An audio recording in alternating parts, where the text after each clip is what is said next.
जय श्री राम। जय गुरुदेव। रोज की तरह प्रार्थना करते हैं और सत्र को आरंभ करते हैं। प्रार्थना के लिए हाथ जोड़े, आंखें बंद कर लें। एक लंबी गहरी श्वास लें। गुरुर्ब्रह्मा गुरुर्विष्णु गुरुर्देवो महेश्वरः। गुरु साक्षात् परम ब्रह्म। तस्मै श्री गुरवे नमः। तस्मै श्री श्री गुरवे नमः।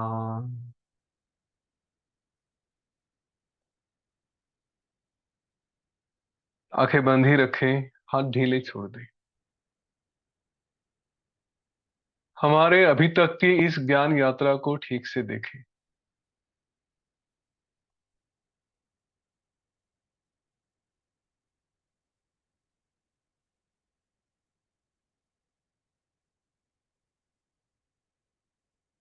करीब 7-8 महीनों तक लगातार हम इस ज्ञान को सुन रहे हैं, बिना कोई बाधाएं। यह सत्र चलते ही रहे।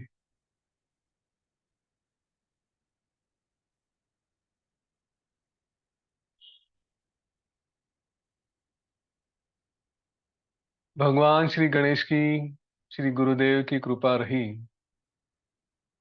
और आज हम यहाँ तक पहुंच चुके हैं। योग वासिष्ठ के कुछ अंतिम ज्ञान के मोती चुनना बाकी है, उसका उत्सव समझना बाकी है।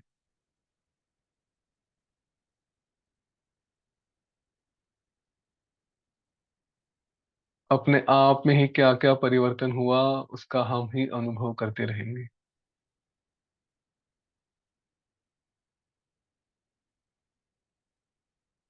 यह जीवन आनंदमय हो जाएगा, इसमें कोई संशय नहीं।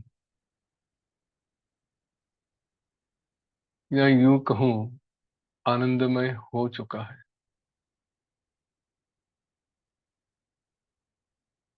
इतने लंबे समय तक हम इस ज्ञान के मार्ग पर टिके रहे। अपना ही अभिनंदन करें। काफी लोग आए, वो टिक नहीं पाए, फिर से कभी आगे उन्हें लेकर आए।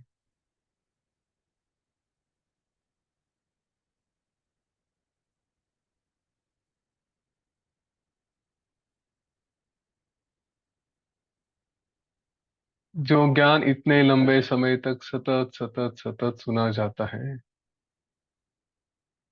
इसमें कोई शंका नहीं, कोई संशय नहीं कि हम वह ज्ञान रूप ही हो जाए।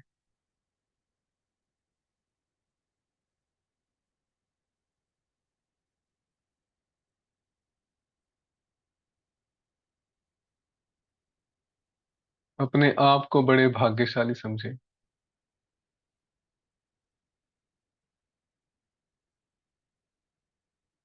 इस आनंद में ही रहे।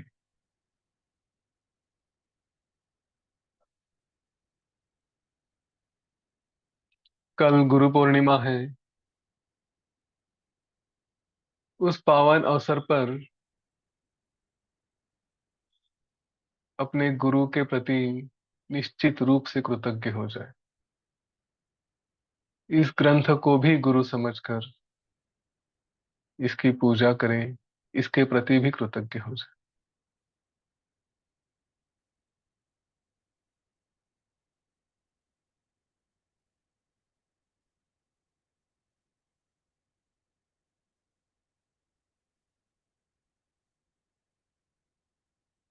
हमें कई लोगों ने कई उपहार दिए होंगे। गुरु से, वशिष्ठ ऋषि से, श्री राम जी से। यह ग्रंथ, यह ज्ञान एक ऐसा उपहार है जो इस ही जीवन को नहीं, जन्म जन्मांतर को भी बदल देता है। इतना ही नहीं,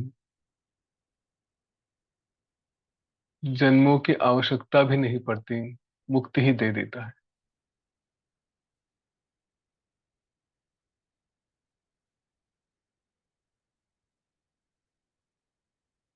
हमारे जीवन में जो जो भी इस कार्य में आए, जिन्होंने भी हमें इस ज्ञान तक पहुंचाने में मदद की, उनके लिए भी कृतज्ञ हो जाए।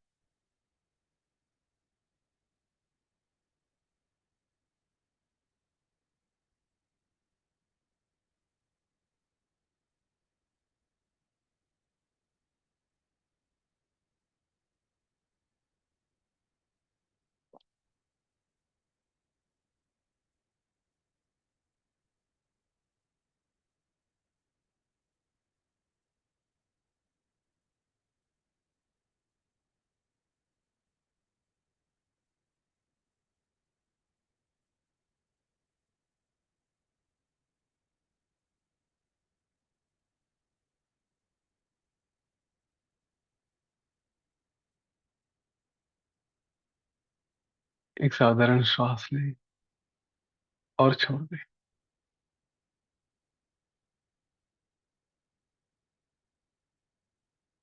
धीरे धीरे अपनी आंखें खोल दें।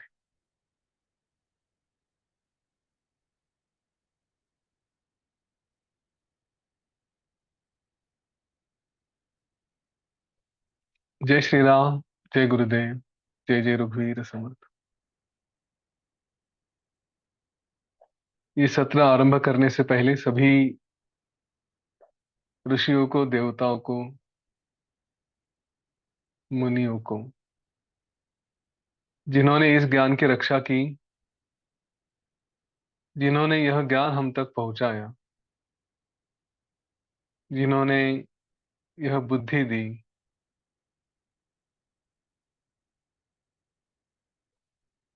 कि इसे हम समझ सकें, जिन्होंने यह बुद्धि दी कि जिसे हम इतर दूसरों के साथ बांट सकें, चर्चा कर सकें, उन सारे देवताओं को प्रणाम। ईश्वर रूप, गुरु रूप सारे श्रोता, आप आपको भी प्रणाम। क्योंकि आप हैं, इसलिए इस ज्ञान का अभ्यास करने का बार बार अवसर मिलता है। इन सभी के प्रति मैं पूरे मन से कृतज्ञ रहूंगा। जय गुरुदेव। योग वशिष्ठ के आखिरी कुछ ही सत्र बाकी है। इसके बाद हमारी ये सीरीज समाप्त हो जाएगी। उसके बाद फिर देखते हैं क्या होता है। कुछ समय के लिए ब्रेक लेना पड़ेगा, तो उसके बारे में हम बाद में बात करेंगे। हो सके तो शुक्रवार को या अगले हफ्ते में कभी। ज्यादा दिन अभी बचे नहीं हैं। तो आप अपने अपने फीडबैक तब तक, जो आपको लगता है, वो रिकॉर्ड करना आरंभ कर सकते हैं, या उसमें मन की तैयारी कर सकते हैं कि आपको क्या लगा। ये हम किसी दिन सभी के सभी सुनेंगे। हम लोग जब ये सत्र आरंभ हुए थे, तो कुछ 150 से ज्यादा लोग थे। धीरे धीरे कम होते होते होते अभी 30-32 लोग रह चुके हैं। जो बच्चे हैं उनका अभिनंदन। जो किसी कारणवश नहीं कंटिन्यू कर सके, तो कोई बड़ी बात नहीं। आशा करता हूँ वो ऑफलाइन कुछ वीडियोस वगैरह देखकर अभी भी मार्गों में बने हैं। तो चलिए, हम इस ग्रंथ में अभी आगे बढ़ते हैं।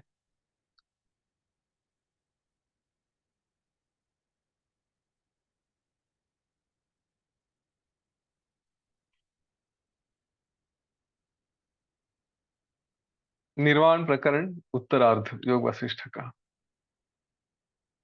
अभी वशिष्ठ ऋषि और श्री राम, इनमें जो संवाद चल रहा है, उसके बारे में हम बात कर रहे हैं।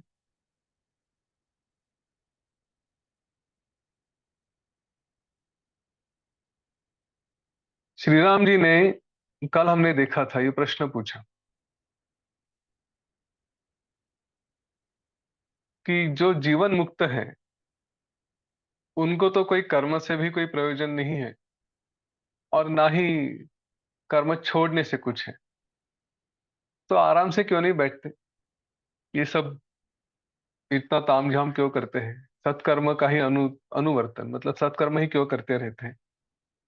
जितने भी जो संत है जिन्हें हम जानते हैं, वो अच्छा काम करते हैं।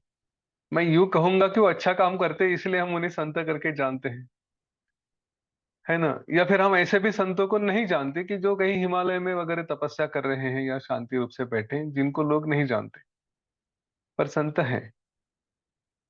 शायद वो इतना बड़ा प्रमाण पे लोगों के सामने नहीं आते हैं, लेकिन अपने जीवन में तो वो हमेशा अच्छे ही रहने का प्रयत्न करते हैं। तो वो कर्म क्यों नहीं छोड़ते, क्यों कर्म करते रहते हैं? इसके ऊपर श्री राम जी ने प्रश्न पूछा। वशिष्ठ ऋषि ये बताना चाहते हैं कि जो मुक्त पुरुष हैं उन्हें कोई कर्म में कोई श्रम नहीं होता। और कर्म क्यों छोड़े, कर्म छोड़ने का भी कोई कारण नहीं होता। तो इसीलिए लोगों के साथ रहने के लिए, लोगों को दिशा दिखाने के लिए, हाँ, उन्हें मार्गदर्शन करने के लिए वे कर्म त्याग नहीं करते, कर्म छोड़ते नहीं है। जिस महापुरुष की यह हेय है, यह उपादेय है। हेय उपादेय मतलब कि ये नहीं चाहिए और ये चाहिए। हेय मतलब अवॉइड, और उपादेय मतलब मुझे चाहिए। तो ऐसी कोई दृष्टि नहीं होती, तो फिर जो नियमित रूप से करना है उसको छोड़ के क्या करेंगे, है ना? जब तक शरीर है तो शरीर में तो कुछ हलचल होगी ही, शरीर को तो चलाना ही पड़ेगा। तो जब चलाना है तो कुछ ना कुछ करना पड़ेगा, तो करेंगे तो फिर अच्छा ही करें, है ना? इसीलिए उनको कर्म त्याग और कर्म पकड़ना, इसमें उनके लिए दोनों समान है। पर शरीर है कार्य करने, इसलिए वो कार्य करते हैं। ज्ञस्य नार्थ कर्म त्यागैर्नार्थ कर्म समाश्रयैः तेन स्थितम यथा यद यद तथैव करोत्यसो। ज्ञानी पुरुष न तो कर्म त्याग से कुछ है उनको, न कर्म के आश्रय से कुछ प्रयोजन है। वर्ण आश्रम से जो भी जैसे वो है वैसे ही वो करते हैं।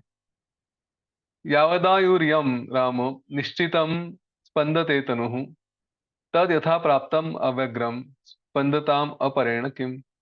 हे श्री रामचंद्र जी, यह शरीर पूरा जीवन है तब तक तो कुछ ना कुछ करता ही रहेगा। तो इसलिए जो उसको प्राप्त होता है वो बिना हिचकिचाहट के करे, प्रयत्न के त्याग से, और अन्यथा कोई और करने से क्या करना है। तो जैसे हमारे कर्तव्य क्या है उसके ऊपर देखें, मैं किस लिए जन्मा हूं, मैंने क्या कर्तव्य करने हैं, इसका विचार करें। आप अगर साइंटिस्ट बनने के लिए हो, अपने पास उतनी बुद्धि हो, दिमाग हो, तो उस लाइन पे जाए। आपको लगता है कि नहीं मैं ज्ञान का कार्य अच्छे से करता हूँ, तो उस लाइन पे चले जाए। आपको लगता है मैं अच्छा पैसा कमा के लोगों को रोजगार दे के, बड़ा बिजनेस बना के कई लोगों को मार्गदर्शन कर सकता हूँ, उनको अपने यहाँ पे नौकरी या रोजगार देके उनके जीवन में भी मैं अच्छी बातें कर सकता हूँ। मैंने ऐसे कई बिजनेसमैन देखे हैं कि जिनके पूरी टीम में जहाँ पे लोग होते हैं उन सबको प्राणायाम ध्यान ये सब करवाया गया है। तो वो भी एक मार्ग होता है। तो जैसे जैसे जो जो भी सुटेबल है अपने जीवन के लिए वो करे।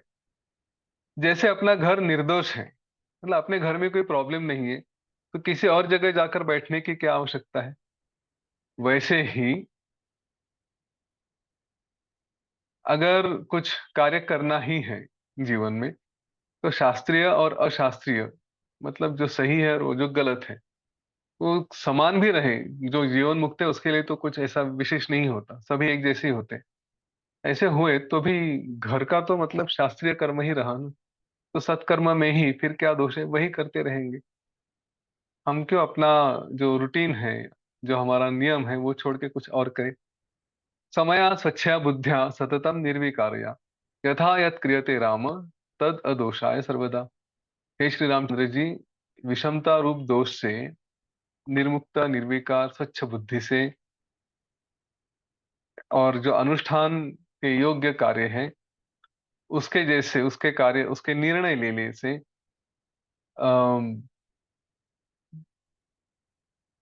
जो बहुत से दोष प्राप्त होते हैं, लेकिन समदर्शनता और विचक्षणता, मतलब कि हम उसको अपने मन में कुछ लगाएंगे नहीं तो उसका परिहार हो सकता है।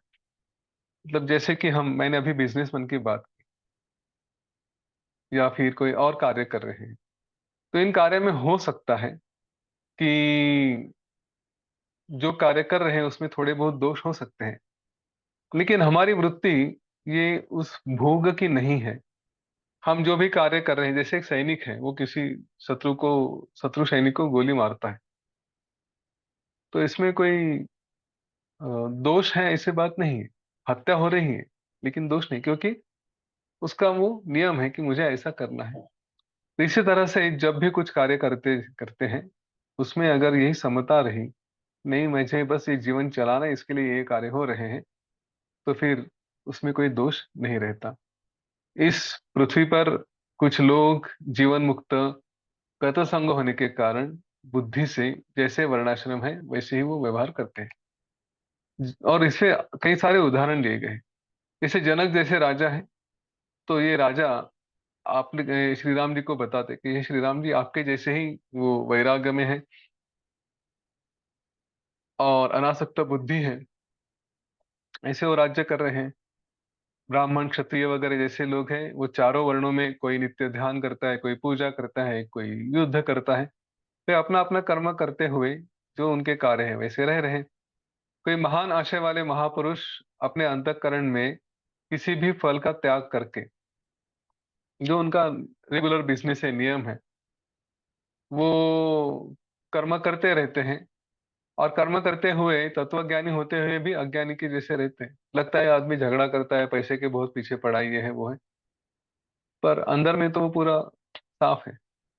कुछ लोग हैं जो अत्यंत निर्जन वन भूमि में जाते हैं, जहाँ पे तो स्वप्न में भी किसी का दर्शन होना मुश्किल है, और वहीं पे ध्यान मग्न हो जाते हैं।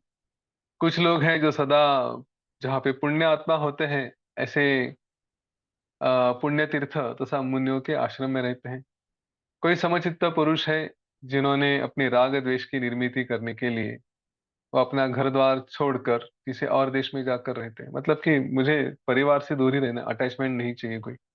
हम में से किसी को भी ये नहीं करना है। हाँ। क्योंकि अगर समचित्त है, ज्ञानी है, तो फिर किसी को छोड़ने की आवश्यकता नहीं। अपने स्थान में बैठे बैठे सब कुछ प्राप्त कर लेना है। कोई ज्ञानी है जो संसार की निवृत्ति के लिए एक वन से दूसरे वन में इधर उधर घूमते रहता है, उनको कुछ आ, किसी बात से अटैचमेंट नहीं होती। कुछ है जो महानगरी काशी में, तीर्थराज प्रयाग में सिद्ध पुरुषों के निवास, श्री पर्वत, बद्रिका वन, शालग्राम, मथुरा, ऐसे अलग अलग अलग अलग जगह पे, हाँ, वहां पे जाकर तपस्वी बनकर निवास करते हैं, तपोवन में रहते हैं। उनमें से कुछ लोगों ने संन्यास विधि से लिया है और अपना पूर्व का आश्रम है उसका त्याग कर दिया, कोई ब्रह्मचर्य जैसे आश्रम में रहते हैं। ये सब बातें बताई हैं। कोई स्वदेश रहित है, कोई अपने घर द्वार का त्याग करके है, कोई एक ही स्थान में अपने ही घर में सारा परिवार के साथ प्रेम से रहते हैं, लेकिन फिर भी किसी के प्रति उनकी कोई विशेष आस्था नहीं होती। तो रहेंगे, व्यवहार ऐसे करेंगे कि जैसे बस पति पत्नी में कितना प्रेम है, बच्चों में कितना प्रेम है। प्रेम है पर अटैचमेंट नहीं है। कर्तव्य करेंगे पर बंध नहीं जाएंगे। ये सबसे बड़ी बात होती है। इतना ही नहीं, तो स्वर्ग में, पाताल में, यहाँ पे भी देव देवते वगैरह जैसे बहुत से जीवन लोग हैं। कुछ लोग ऐसे होते हैं कि जिनकी बुद्धि थोड़ी आधी है, और आधी बुद्धि आधा ज्ञान के साथ वो कहते हैं कि हाँ मैं तत्वज्ञानी हूँ, तो मैंने उल्टा सीधा भी कुछ किया तो मेरा क्या बिगड़ सकता है। तो इस तरह से अभिमान से वो अच्छे आचार को छोड़ देते हैं। वो भ्रष्ट हो चुके हैं, ऐसा समझा जाना चाहिए। तो हे श्री रामचंद्र जी, इतने बड़े विपुल जन समुदाय में, मतलब यहाँ पे इस पृथ्वी पर संसार से छुटकारा पाने की इच्छा करने वाले बहुत से लोग अलग अलग प्रकार से होते हैं। तो क्या उनका वनवास जैसे है कि वो संसार को पार करके जाने में कारण होता है? मतलब उल्टा अगर कहा जाए कि ये संसार से पार होना है, मोक्ष पाना है, तो वनवास में ही जाना पड़ेगा। ऐसा श्री राम जी का अगर प्रश्न होता है, ऐसी शंका अगर होती है, तो उस पर कहते हैं नहीं। संसारोत्तरणे तत्र न हेतुर्वनवासिता नापि स्वदेश वासित्वम न च कष्ट तपः क्रिया। ये सब कुछ करने की कोई आवश्यकता नहीं। न वनवास संसार को पार करने में हेतु है, न स्वदेश मतलब अपने ही यहाँ पे रह के संसार से मुक्ति, वो भी नहीं मिल सकती। न ही कष्ट तप देने वाली अलग अलग तपस्या, इनसे भी मोक्ष मिल सकता है। इनमें से कोई कारण नहीं होता। न क्रियायाः परित्यागो न क्रियायाः समाश्रयः न आचारेषु समारंभ विचित्र फलोपालय। क्रियाओं का छोड़ दिया या क्रिया की, क्रिया मतलब सुदर्शन क्रिया की बात नहीं, जो कार्य है उसके। तो कर्म परित्याग संसार निवृत्ति नहीं दे सकता, और ना ही सत्कर्म अगर करने रहे तो उसके पीछे जो ऐश्वर्य आता है, संपत्ति आती है, अपनी सिद्धि होती है, वर शाप जैसे कुछ मिलते हैं, उससे भी संसार से छुट्टी नहीं मिल सकती। स्वभाव कारणम नाम संसारोत्तरणम प्रति असंसक्तम मनो यस्य स तीर्णो भवसागरा। असंसक्तम मनो यस्य, जिसका मन असंसक्त है, अनअटैच्ड है। संसार से छुटकारा पाने का एकमात्र हेतु क्या है? तत्व ज्ञान रूप अपने स्वभाव से स्थित रहे। तो ये कब प्राप्त हो सकता है? अनासक्ति से। जिसका मन आसक्ति रहित है वो निश्चय ही पार हो चुका। जिसका मन आसक्ति रहित है, ऐसा मुनि नित्य शुभ और अशुभ दोनों करता है, जैसे समय पड़ेगा वैसे। और करता, ये सब करते हुए भी वो संसार में नहीं आता। जिसने अपना मन विषयों में छोड़ दिया है, जो वहां पे फंस गया है, ऐसा शठ दुर्मति पुरुष, उसने कुछ किया भी नहीं, मतलब कि जो विषयों में फंसा है लेकिन जंगल में जाके बैठा है, वो तो संसार में ही फंसेगा ही फंसेगा।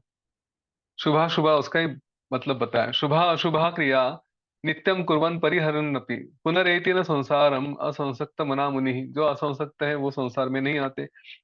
शुभा अशुभ क्रिया नित्यम अकुर्वन्नपि दुर्मति नित्य त्यजेव संसारे परित्यक्त मना शठ। वो संसार में आता ही आता है।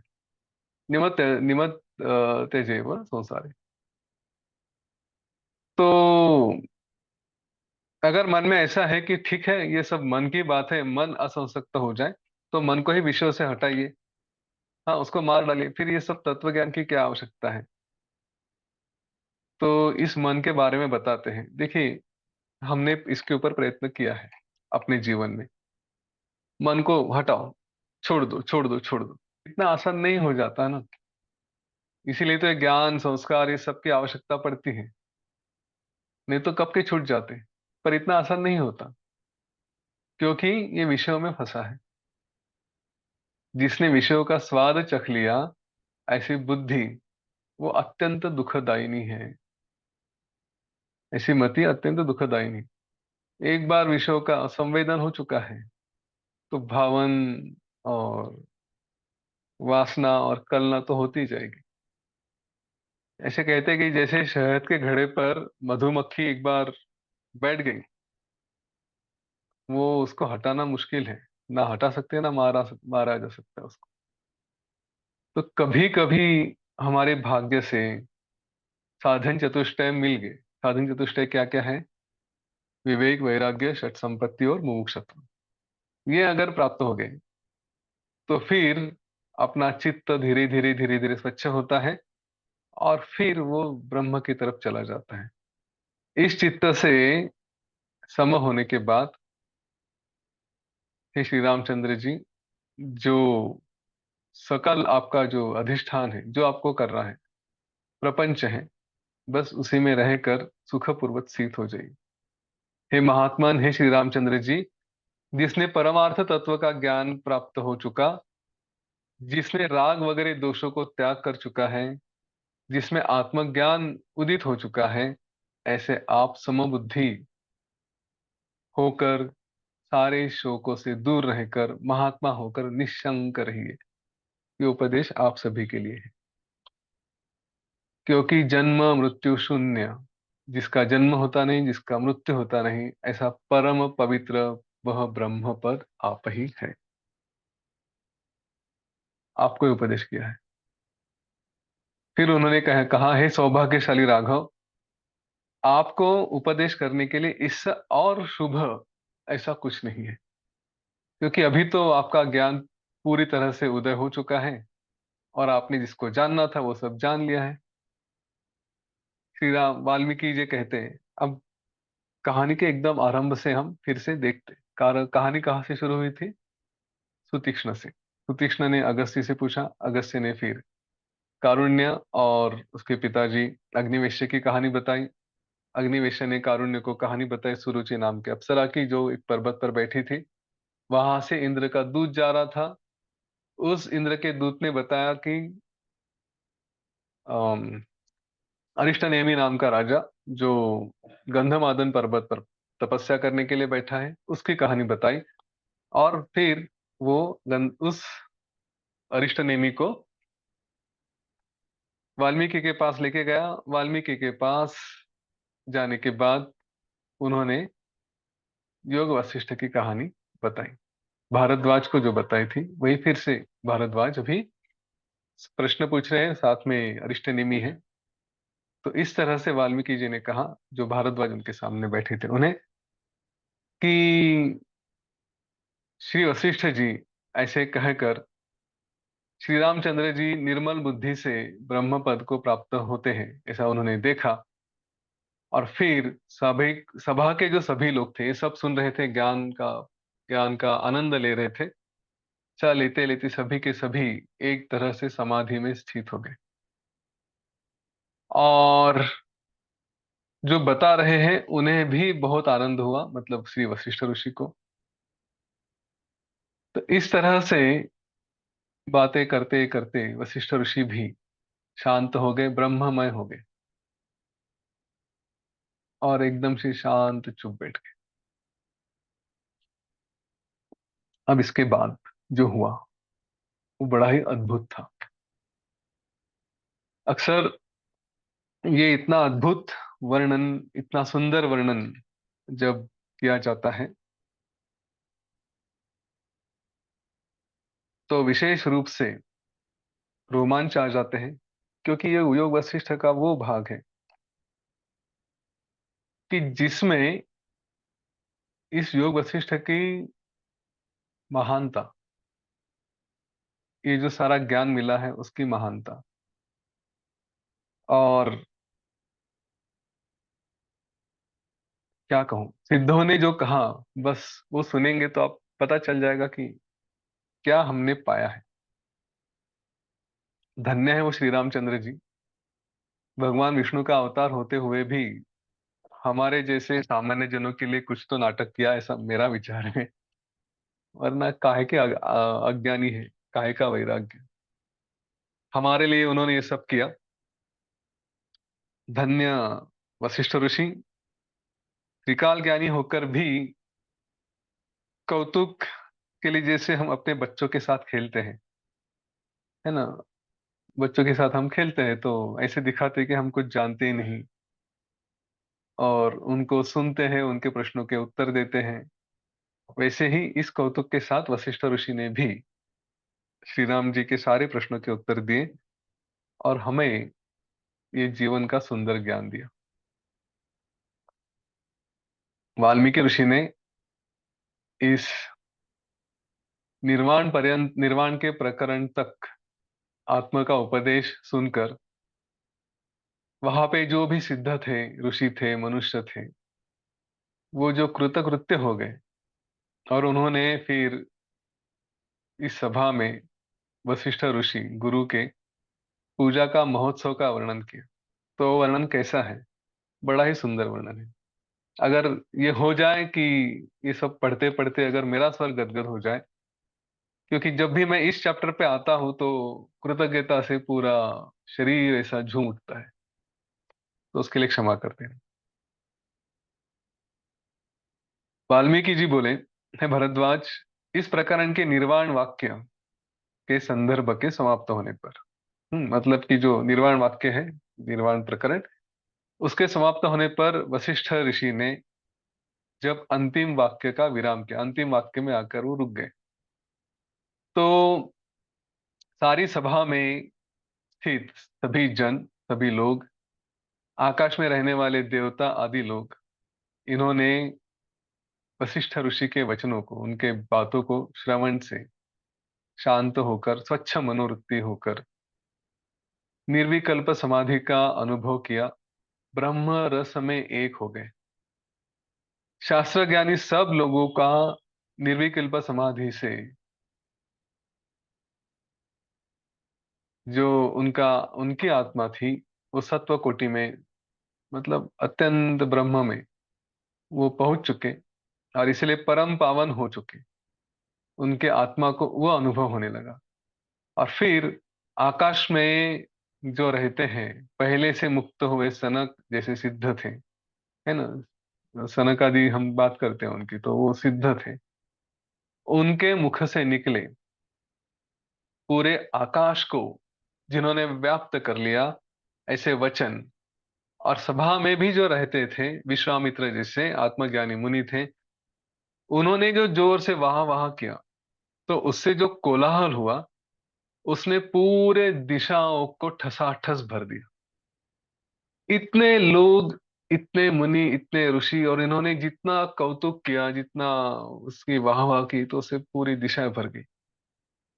वह कोलाहल वायु से, मतलब पूर्ण भर चुका था। जैसे वायु से बांस जैसा होता है कि छोटे छोटे छेद भी रहे तो उसमें वायु भर जाता है, उस तरह ये भर के।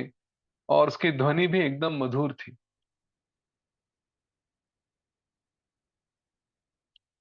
जैसे ही इन साधुओं ने, सिद्ध पुरुषों ने अपने धन्यवाद दिए, साधुवाद दिए, तो उसके साथ देवताओं के नगाड़े बजने लगे। उन्होंने अपनी गहरी प्रतिध्वनि से पर्वतों को पूर्ण कर दिया, मतलब सब तरफ उसके नगाड़े का आवाज होने लगा।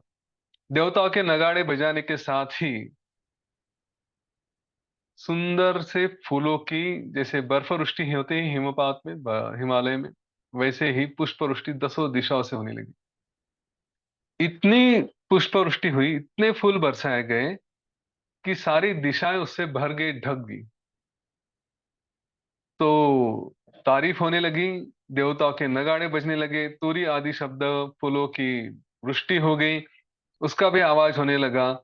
और जिसने फूलों की वृष्टि को, इस सभा मंच को भी खचाखच भर दिया। पूरी सभा फूलों से भर दी गई। जैसे शब्दों से पर्वत की गुफाएं भर दी गई थी, फूलों के पराग से आकाश को रंग दिया गया था, सुगंध से पवन में महक भर दी गई थी। ये पूरा सुशोभित हुआ था, सुंदर दिखने लगा था। अब ये सारे आवाज, सभा में जो बैठे थे, ये सारे आवाज कहाँ से आ रहे हैं, ऊपर अपने देख रहे हैं नजर लगा के। और वो ऐसे आश्चर्यचकित होकर, भौचक्के से होकर देख रहे थे कि क्या हो रहा है क्या नहीं।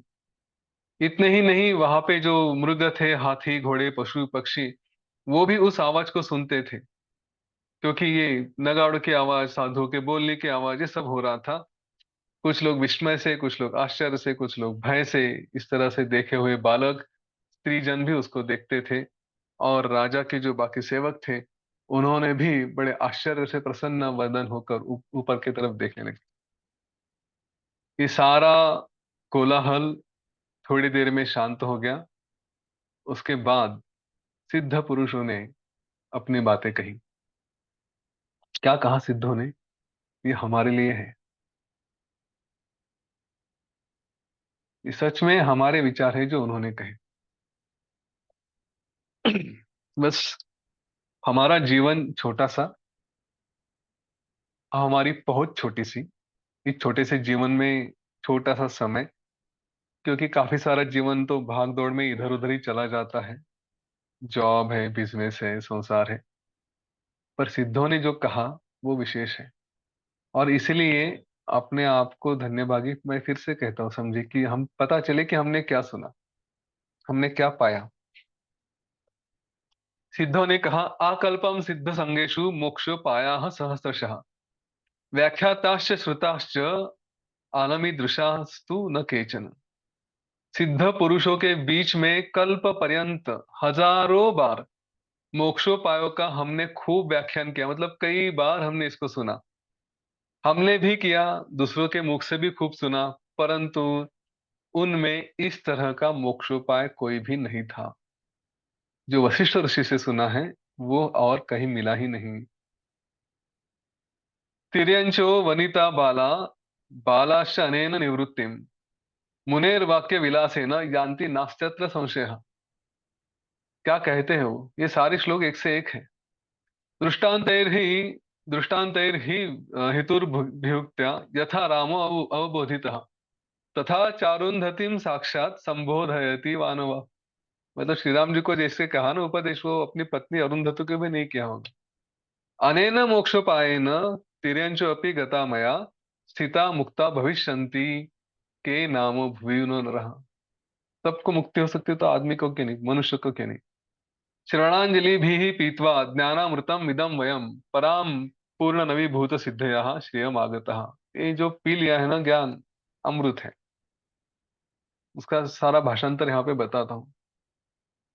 उन्होंने कहा तिर्यक योनि मतलब जो कुत्ता है, शृगाल यानी क्या फॉक्स वगैरह जैसे सारे जीव हैं, बच्चे हैं, स्त्रियां हैं, सर्प हैं, सब के सब भगवान वशिष्ठ के इस जो उन्होंने बताया, इससे परम शांति को प्राप्त होते हैं, इसमें रत्ती भर भी संदेह नहीं। भगवान श्री वशिष्ठ जी ने अनेक अनेक कथाओं से, हेतुओं से, दृष्टांतों से, युक्तियों से, जैसे श्री रामचंद्र जी को आत्मज्ञान कराया, वैसा साक्षात श्री अरुंधति जी को भी, मतलब जो उनकी पत्नी है, उनको भी कराते हैं कि नहीं, इसमें संशय है। इसमें ये बताते हैं कि श्री रामचंद्र जी में वशिष्ठ जी का कितना स्नेह है, कितना प्रेम है। और हमने तो सुना ही है, इतना जी जान लगा के एक एक बात बार बार बार बार बता के स्पष्ट किया है।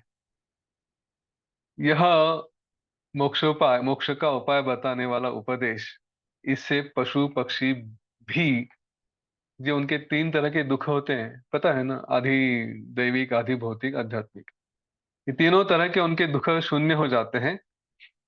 तो इसे सुनेंगे तो पृथ्वी में ऐसा कौन सा मनुष्य है जो मुक्त नहीं होगा। हम लोग इस ज्ञान के अमृत का अपने कान के अंजुलि से पान करके, हाँ, इस अमृत को हमने जैसे कानों से पी लिया है, तो हम भी पूर्ण और नूतन नवीन सिद्धि वाले होकर हम भी परम स्वभाव को प्राप्त हुए, सिद्धों का वचन है ये। इस सिद्धों के वचनों को सुनते हैं अयोध्यावासी लोगों ने फिर उस सभा को फिर से कमलों की पुष्पी, कमलों की वृष्टि होते देखा, मतलब कमल के फूल बरसने लगे इन सिद्धों से।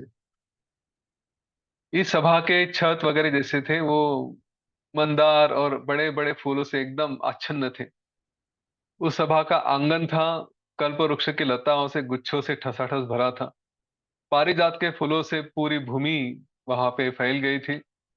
और ये पुष्प ऋषि महामेघ से सभी सभासदों के सिर और हाथ व्याप्त थे। सभी जो बैठे थे उनके ऊपर ये सारे फूल बरस बरस गए थे।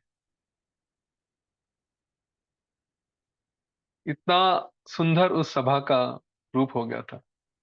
इस प्रकार की अपूर्व सभा को देख रहे अयोध्यावासी लोगों ने अत्यंत विनम्रता पूर्वक ये स्तुति करते हुए, और उस समय के जो कुछ उन्हें जो जो सूझा सूझा, जो जो उनके मन में आया, ऐसे प्रशंसा के शब्दों से प्रणाम करके अलग अलग तरह के फूल लेकर श्री वशिष्ठ जी की पूजा की। मतलब जहां जहां खड़े थे वहीं से उन्होंने उन्हें फूल अर्पण किए। इसके पश्चात फिर जो अलग अलग राजा थे, उनके भी प्रणाम प्रणाम की परंपराएं हुई।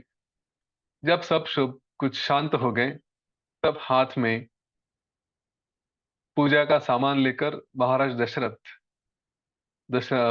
वशिष्ठ ऋषि के सामने आए, उनकी पूजा करने के लिए आए। दशरथ महाराज ने क्या कहा? महाराज दशरथ ने कहा, हे गुरुवर, आपके उपदेश से जो जो कम नहीं होता है, जो बढ़ता भी नहीं, ऐसा ज्ञान, ऐसा आनंद, ये पाकर मेरे अंदर पूर्णता उत्पन्न हो गई है। हे गुरुवर, इस प्रकार के उत्तम पुरुषार्थक हो, जिन्होंने मुझे ऐसा दिया है, कि ऐसा आनंद दिया है कि जिसकी कोई तुलना नहीं हो सकती, तो ऐसा जो दिया जाता है, ऐसे आप पूजनीय, आपको मैं क्या दे सकता हूँ?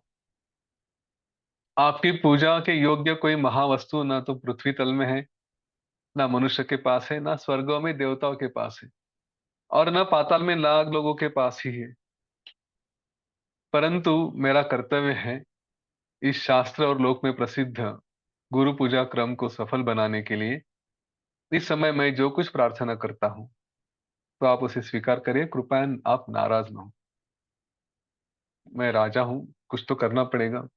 तो इस गुरु पूजा को मैं जो कहता हूँ, जो आपको देना चाहता हूँ, बस उसे आप मेरी बात को सुनकर नाराज ना होना। आत्मना सकलत्रेण लोकद्वय शुभेन च राज्येन अखिल भृत्तेन भवंतम पूजयाम्यहम्। किस बात से पूजा की? दोनों लोक में यानी स्वर्ग और भूतल में भोग के लिए जिसका मैंने संचय किया है, वो पुण्य। हाँ, संचय मतलब ये नहीं धन धान्य समृद्धि नहीं, उस पुण्य से मेरे परिवार सहित अपने शरीर से संपूर्ण सेवक सामंत सहित सारे राज्य से जिनको मैं आपको समर्पण कर चुका हूं, मैं आपकी पूजा करना चाहता हूं। हे भगवान, यह सब मैंने आपको दे दिया है। आपके आश्रम की तरह यह सब आपके अधीन है। आप स्वामी बनकर अपनी इच्छा से मुझे आदेश दीजिए। है ना? क्या राजा है! क्या दिया? सब कुछ दे दिया, अपने साथ अपना परिवार, अपने साथ जो भी है सब राज्य दे दिया। कहा कि अभी इससे मैं कुछ नहीं दे सकता। तो वशिष्ठ ऋषि ने क्या कहा? उन्होंने कहा, हे राजन, प्रणाम मात्र संतुष्टा ब्राह्मणा भूपते वयम प्रणामे नैव तुष्यामः से एव भवता कृतः। कहा, हे भूपते, हे महाराज, हम ब्राह्मण लोग केवल प्रणाम से संतुष्ट हैं। केवल प्रणाम से ही हमारी तुष्टि होती है, और प्रणाम तो आप कर ही चुके हैं। राज्य की रक्षा करना तो आप जानते हैं, और ये आपको ही शोभा देता है। यहाँ यह राज्य आपका ही रहा, मुझे नहीं चाहिए। भला ऐसा कभी सुना है कि जो तपस्या करने वाला ब्राह्मण है वो कभी राजा होता है? नहीं होता। वो अपना तपस्या करते रहेगा, राज्य चलाना आपका काम है, आप करिए। दशरथ ने कहा, हे ब्राह्मण, इस परम पुरुषार्थ मोक्ष जो आपने मुझे दिया है, तो उसके लिए देने जैसे ऐसी कौन सी वस्तु है? क्योंकि मनुष्य को अगर अत्यंत आनंद कुछ देता है तो ये जिसमें कोई कंटक नहीं, जिसमें कोई संकट नहीं, ऐसा इस पृथ्वी का राज्य। उससे 100 गुना अधिक अगर कुछ है तो है गंधर्वों का आनंद। उससे भी 100 गुना अधिक है तो देव गंधर्व का आनंद है। तो इस प्रकार से उत्तर उत्तर ऊपर तक जाते हैं और अलग अलग विषयों में आनंद लेते हैं। तो हिरण्यगर्भ का आनंद मतलब ब्रह्मदेव का आनंद, ये सब आनंद की परम सीमा है। उससे और कुछ आनंद नहीं हो सकता। वो सर्वोत्कृष्ट हिरण्यगर्भ मतलब ब्रह्मदेव का आनंद भी जिस मोक्ष के आनंद समुद्र में एक बूंद की जैसा है। देखिए कितना सुंदर वर्णन है। आज तक मैंने योग वशिष्ठ में तुलना उपमा ये सब ज्यादा नहीं लिया, क्योंकि बहुत ज्यादा होता है, जैसे ये वैसे। लेकिन यहाँ पे नहीं रुकना चाहता, क्योंकि ये सच में वो आनंद देता है। सच में वो शब्द है कि जो इस योग वशिष्ठ का वर्णन करने में मैं कहूंगा समर्थ नहीं है, लेकिन उसके पास तो पहुंच जाते हैं। तो हिरण्यगर्भ का भगवान ब्रह्मदेव का आनंद भी जो इस मोक्ष के आनंद में एक बूंद के जैसा है, तो उसकी क्या गणना है। इसीलिए हे मुनिवर, मैं आपको कुछ दूं तो मुझे उसमें लज्जा है। इसलिए आपने जैसे कहा वैसा ही होगा, आप जैसा समझे वैसा कीजिए। अब इसके बाद श्री रामचंद्र जी आए। उन्होंने अपने गुरु के चरणों पर पुष्पांजलि अर्पित की, और फिर श्री राम जी के सामने झुककर नतमस्तक होकर श्री वशिष्ठ जी के सामने झुककर नतमस्तक होकर उन्होंने कहा, निरुत्तरीकृत महाराज, ब्रह्मन् प्रणोमिते प्रणाम मात्र सारोहम रामः पादा विमो प्रभु इत्युक्त्वा पादयोस्तस्य शिरोवन्दनपूर्वकं तत्याजांजलि पुष्पाणि हिमानीव वनम गिरे। आनंद बाष्प संपूर्ण नयनो नयनो नयको विदः गुरुम परमया भक्त्या प्रणनाम पुनः पुनः। आनंद बाष्प संपूर्ण नयनो, आंखों में पानी भर आया। नय कोविदा, पूरा चेहरा उस आंखों के पानी से भर गया। ऐसी श्री राम जी की अवस्था थी। क्या कहा श्री राम जी ने? उन्होंने कहा, हे ब्राह्मण, आपने तो मेरे पिताजी को निरुत्तर कर दिया है, इसलिए मेरे पास तो प्रणाम को छोड़कर और कुछ देने जैसा भी नहीं है। इसलिए हे प्रभु, मैं केवल ये प्रणाम आपको एक चरणों को देता हूं, आपको प्रणाम करता हूं। ऐसा कहकर श्री रामचंद्र जी, उन्होंने अपने हाथों से फूल लिए और वशिष्ठ जी के चरणों पर अर्पण किए। आनंद से उनके आंखों में आंसू आ गए थे। पूरा चेहरा उन आंसुओं से भर गया था। उन्होंने अपनी परम भक्ति से बार बार श्री गुरु को प्रणाम किया। और उसके बाद शत्रुघ्न, लक्ष्मण और श्री रामचंद्र जी के जो बाकी और मित्र थे, जो इन भाइयों जैसे ही थे, उन्होंने भी वशिष्ठ को प्रणाम किया। जो बाकी मुनि, राजा, राजकुमार दूर दूर बैठे थे, उन्होंने दूर से ही, जैसे प्रणाम करता है, फूल अर्पण करते हैं, वैसे ही वशिष्ठ जी को प्रणाम किया। और इसके बाद फिर वो वशिष्ठ ऋषि भी इन फूलों से पूरी तरह से ढक गए। जैसे है ना, हिमालय पे हिमवृष्टि हो गई तो पूरा हिमालय भर जाता है, वैसे ये भर गए। इसके बाद जब सभा का कोलाहल, प्रणाम, ये सब समाप्त हो चुके, तब वशिष्ठ ऋषि ने ये कई सारे माननीय मुनियों के समक्ष, उन्होंने जितना भी उपदेश किया था, वहां पे काफी बड़े बड़े सिद्ध थे। हमने आरंभ में ही देखा था कि नारद, व्यास, शुक, सब सब सब सब सब वहां पे आए थे। तो उनके सामने ये उपदेश किया है। अब इस उपदेश में जो शास्त्रीय सत्य बताया गया है, जो भी बातें कही गई थी, उसमें उसमें कुछ दोष तो नहीं रहा। हाँ, या फिर मेरी बुद्धि स्वच्छ है या मलिन है, इसके कारण कुछ दोष हो सकता है, या फिर ये निर्दोष है, इसके बारे में थोड़ा संशय व्यक्त करते हुए लोगों को साथ में विनय भी सिखाना था। वशिष्ठ ऋषि है, मैं वशिष्ठ हूं, इसलिए मैं जो कहूंगा सब सही, ऐसा वर्तन नहीं दिखाना था। वक्ता को इस बात का ध्यान रखना चाहिए। जब भी कोई ज्ञान का विषय होता है, ज्ञान की चर्चा होती है, एक अंश इस संभावना के लिए रखना है कि शायद मुझे नहीं पता। कई बार प्रश्न आते हैं, प्रश्नों के उत्तर देते समय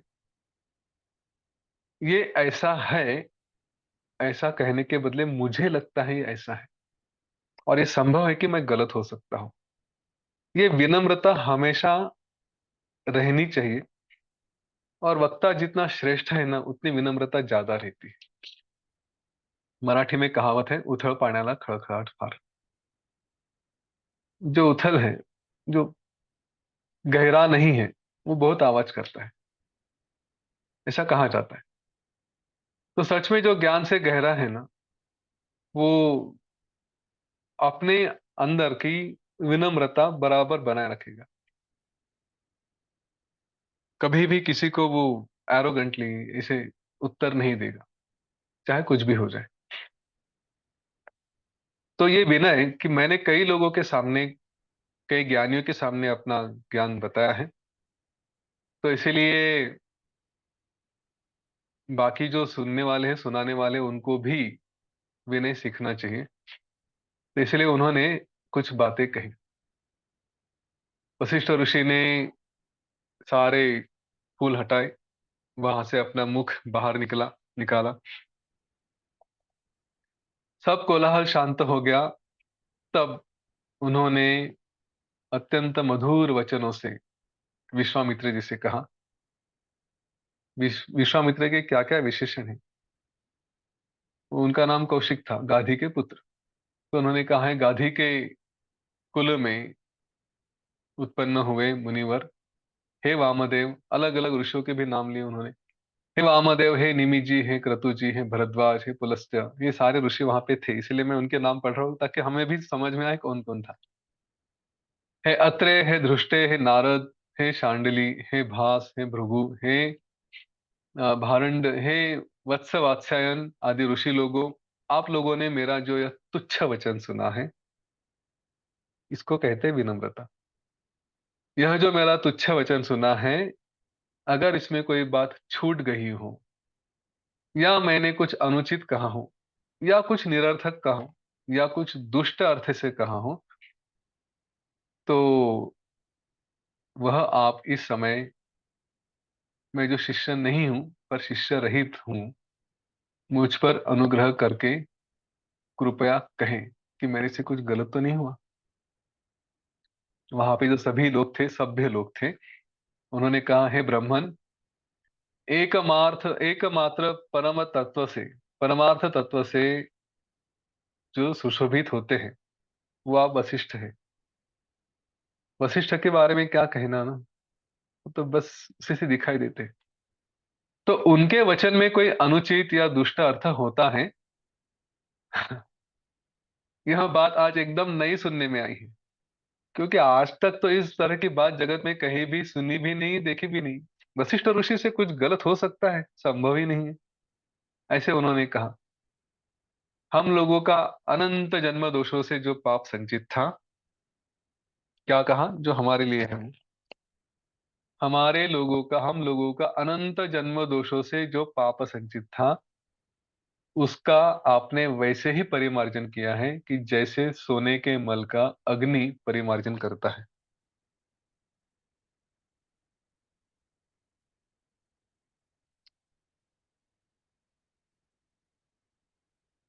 लाइव चल रहा है ना, बीच बीच में नेटवर्क का प्रॉब्लम तो नहीं है?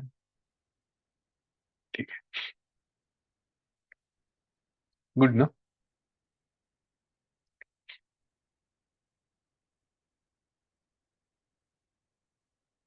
हे वशिष्ठ ऋषि, हम आपको प्रणाम करते हैं क्योंकि सारे प्राणियों को आपने महाज्ञान दिया है। किसी ऐसे वैसे को प्रणाम नहीं करते। आप सच में महान हैं, इसीलिए आपको प्रणाम किया जाता है। वाल्मीकि जी ने कहा, है मुनि श्रेष्ठ वशिष्ठ। मैं वाल्मीकि का बता रहे थे भारद्वाज को। वशिष्ठ ऋषि से यह कहकर फिर सभी मुनियों ने आकाश से, सिद्धों के साथ ये सारे पुष्प फिर से वशिष्ठ ऋषि को अर्पण कर दिए, फिर से उन्हें ढक दिए। फिर उन्होंने राजा दशरथ की प्रशंसा की। श्री रामचंद्र जी के विष्णु का अवतार रूप जानने वाले उन लोगों ने भगवान श्री हरि रूप श्री रामचंद्र जी की भी प्रशंसा की। सिद्धों ने कहा, चार स्वरूप वाले दूसरे नारायण के तुल्य जो श्री रामचंद्र जी अपने भाइयों के साथ यहाँ पे हैं, उन राजकुमार को हम नमस्कार करते हैं। सिद्धों ने चारों सागर पर्यंत भूमि मंडल के जो पालक हैं, भूत भविष्य और वर्तमान काल में कभी न विनय होने वाले राज चिन्ह से युक्त महाराज दशरथ की भी तारीफ की। उन्होंने कहा, आप राम जैसे पुत्र के पिता होने से अत्यंत धन्य हैं। तो प्रशंसा की, तथा मुनि संघ के स्वामी, भूरी तेजस्वी और फिर भगवान सूर्य के समान स्थित मुनिवर श्री वशिष्ठ जी की, तथा महायशस्वी तपोनिधि श्री विश्वामित्र जी की भी प्रशंसा की। और कहा, इन्हीं के महान प्रभाव से हम सब लोग इस उत्तम ज्ञान को, वशिष्ठ जी की वाणी को सुन पाए हैं। फिर से सिद्धों ने फूलों की वर्षा की और फिर वो शांति से आकर सभा में बैठ गए। सभी ने, जो सिद्ध वहां पे आए थे, सभा के लोगों ने, श्री राम वशिष्ठ सिद्ध पुरुष ने वहां के, उनकी पूजा की। और फिर आकाश में रहने वाले देवताओं ने, भूमि में ब्राह्मणों तथा राजाओं ने और मुनिवरों ने अपने जैसे पहले बात की थी, वैसे ही हर एक के एक दूसरे की उच्च जय जयकार वाणी से पूजा कर दी। अब आगे जो हुआ, जो संवाद वशिष्ठ ऋषि और श्री रामचंद्र जी में हुआ, और फिर कुछ प्रश्न आए थे, वो प्रश्न हम संभवतः कल लेंगे।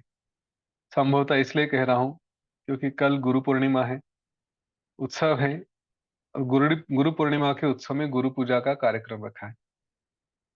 मैं अपनी तरफ से पूरा प्रयत्न करूंगा कि 9 बजे आपके सामने प्रस्तुत हो जाऊं।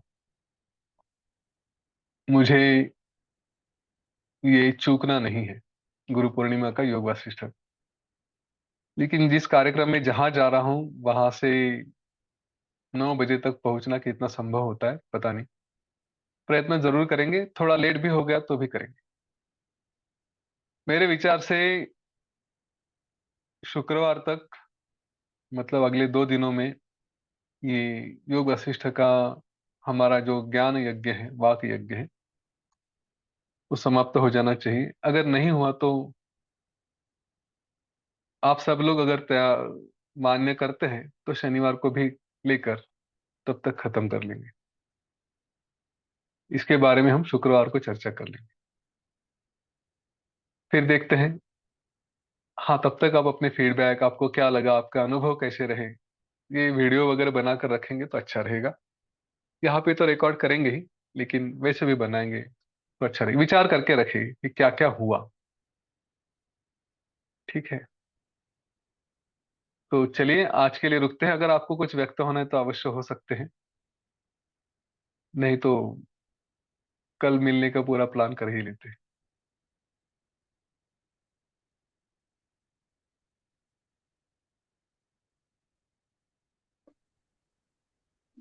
जय गुरुदेव।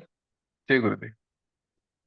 कल गुरु पूर्णिमा है, लेकिन आज आज ही आपने गुरु पूजा की पूरा क्या क्या करना था वो कर चुके।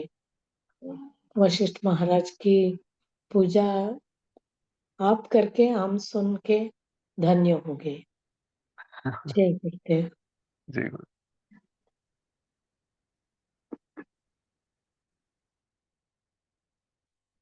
हाँ उदय जी। आपको लेट हो गया तो भी आ जाना आप। हाँ हाँ, नहीं हाँ, मैं तो हम करूँगा। हम लोग नहीं, लेट होएगा तो भी आ जाना। कल का दिन छोड़ना नहीं। ठीक है, अच्छा हो नहीं रहा है। छूटेगा। अब जो है वो अपना सैटरडे को रिकॉर्डिंग करोगे ना?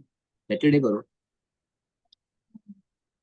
सैटरडे करना है। हम लोग को एक्सप्रेस होना है तो हम सैटरडे को हो ही जाएंगे। हाँ कर सकते हैं। अगर कल खत्म हो तो फ्राइडे करते हैं, नहीं तो सैटरडे सब लोग एक्सप्रेस हो जाएंगे। हाँ कल तो थोड़ा मुश्किल है, पर हाँ शुक्रवार को हो सकता है, तो हाँ शनिवार को हम ये सेशन मतलब रिकॉर्डिंग भी कर सकते हैं। हाँ, चलेगा कोई सैटरडे का। प्रॉब्लम। सैटरडे चलेगा, लेकिन आपको चलिए, आना। हाँ हाँ कल आ जाऊंगा। लेट होगा तो प्रॉब्लम नहीं, रमाता ही है। वहीं पे किसी कोने में बैठ के सेशन चालू कर दूंगा, मैं लैपटॉप भी लेके नहीं, जाता वैसे रमाता ही है। हूँ। आप लेट आएगा तो प्रॉब्लम नहीं हाँ है। रमाताई, उनके कितने आभार व्यक्त करें। रमाते है ना। कुछ करेंगी। ऑर्गेनाइजर उन्होंने जो किया, यस, बहुत बढ़िया। बहुत बढ़िया। उन्होंने भी एक ठीक, दिन छोड़ा है नहीं। एक दिन भी नहीं छोड़ा। ठीक।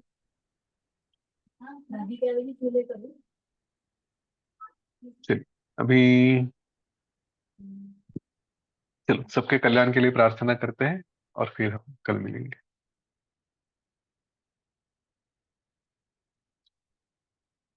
आंखें बंद करें, एक लंबी गहरी श्वास लें।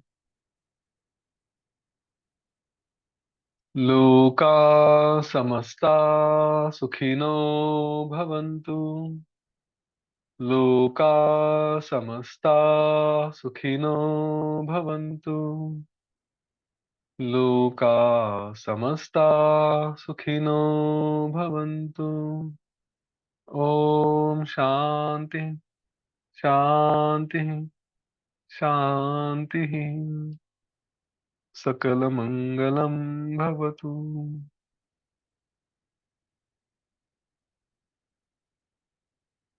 जय गुरुदेव, जय श्री